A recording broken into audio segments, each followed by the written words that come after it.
The world's most famous explorers and oceanographers are here in St. Petersburg, and you'll get a chance to meet them next on Science Rocks.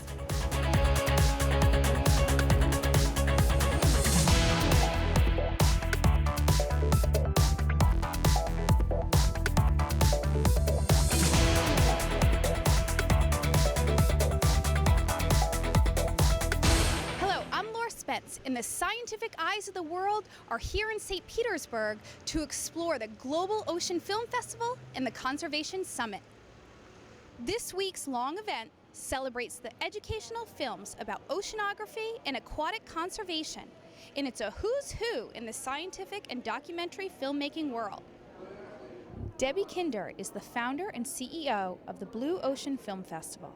Partly it was because I was a little frustrated. My husband and I were filmmakers, and it was frustrating to find the great stories and the science and bring it all together with the arts. And there's amazing people who are out there, and just bringing them together to kind of work together in synergy, and that was why we did this.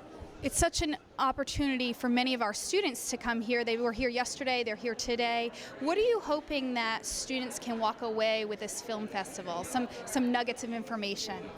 There's such amazing people who are there, and that's one of the things that we still just get so excited about. It's these great minds, visionaries, very accomplished people, and we want to leverage that out to the community, and we want students to be able to engage with these people. Many of them will be like once-in-a-lifetime opportunity, but because they can show that the way forward, you don't always have to know the answers, it's just continuing to be on the path, and I think that's very helpful for students to understand that. And there's such a broad diversity of disciplines here. When I was a student, I had no idea some of these different disciplines even existed. So we want to help, the students to understand what opportunities are out there. And the event is a treasure of information and inspiration for our next generation. The Pace Center is just one of several Pinellas County schools invited to attend the Blue Ocean Film Festival. What opportunity does this mean for your students? This is a wonderful opportunity that most of my students would never, ever have the privilege of coming to something like this, and I really am very grateful to our partner school, Canterbury, and Diane O'Grady, whose outreach program reached out to us so we could be here. You're a science teacher in Pinellas County, and how do you connect what you learned today to your passion as an educator? This makes it very relevant to our students and in real world, something that's going on right now. And I think that's so important to be able to engage children in that way. The students are fascinated to hear the stories of internationally acclaimed explorer Sir Robert Swan, who is the first person in the world to walk both the North and South Poles. His 900-mile journey to the South Pole stands as the longest unassisted walk ever made on Earth. But you might be surprised to hear when he got his first inspiration. And I remember it very clearly on Christmas Day. I watched a film about Antarctica, 11 years old, and that was it. I had to go to this amazing place, the South Pole, and then for some reason, not too sure why, ended up going to the North Pole too. What advice would you give to future explorers? I think the last great exploration left on Earth is to survive on Earth. And we really need to engage with that exploration. And I think that a lot of young people spend quite a lot of time looking down at their phone, which is a very useful tool, but I also ask them to look up as well. So I think it's really a question of being part of it and not thinking these problems are so big we can't do anything about them. Do one thing, I think. And also I say to girls, make it cool. Because if you make it cool, hip-hop, happening and sexy to care about the environment, the boys are just immediately going to follow suit and get on with it. After his talk, Sir Robert Swan speaks to many of the students that are inspired by the stories of his adventures in his annual expeditions to Antarctica, part of his Mission 2041 initiative. He says environmental advocacy is key to the future of our planet, especially with the participation of young women. You mentioned advocacy for women. We have a focus in Pinellas County with the STEM academies, and then also listening to your presentation today, we had the PACE Center for Girls, for middle and high school girls. What efforts would you like to see continued with women in STEM fields? I think that, my mum, who's 100 years old, gave me some pretty good advice when I was about 16, all this talk about going to the polls, and she said, Rob, women have the power. And I think the first thing is that women do have the power, and women are a hell of a lot more sustainable than men on the whole issue of the environment. Men sort of last a few weeks and then they sort of drift off. Women really do stick to ideas, they stick to action, they're out there and they're doing things. So my suggestion really is to inspire the girls to get behind doing certain things, because girls love to do and get out and inspire other girls. And I also think that it's important that maybe one of them one day should come with us on our ship to the Antarctic and meet other young women just like them from lots and lots of different countries. So the girls are the hope, so good luck to them. And the role of women in the field of marine science and oceanographic exploration was first pioneered by Dr. Sylvia Earle. She is the woman's Jacques Cousteau, whose accomplishments are legendary, including hundreds of deep water explorations, logging more than 7,000 hours, countless international awards, and honors for her work in this field. She is currently the Explorer in Residence for the National Geographic, and you might be surprised where her amazing journey begins. And I went to Dunedin Junior High School. I went to Clearwater High School when Clearwater had clear water. And then I went to St. Pete when it was a junior college, now St. Petersburg College. So I got roots in Pinellas County. I have a home in Dunedin. So what's one of your earlier memories about oceanography or conservation? Well, I've been around long enough to have witnessed unprecedented change. The Florida that I knew as a kid doesn't exist anymore. I mean, there are many elements that are still wonderful, and we need to build on that, restore what we can, protect those special magical areas that still remain. And they do remain, even in Tampa Bay, that has been drastically altered since the 1940s when I arrived here. And our population has gone up to 7 billion globally. It's tripled since I was a kid. So there has to be some way for us to understand our dependence on the natural world. And Florida is blessed with so many things that are so special. The springs, the wildlife, the ocean, surrounded by water that wells up from the ground below. And it's the life, the natural life.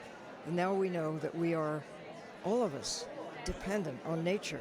We have a chance not to just continue to consume all of the wild, but to realize it's our life support system.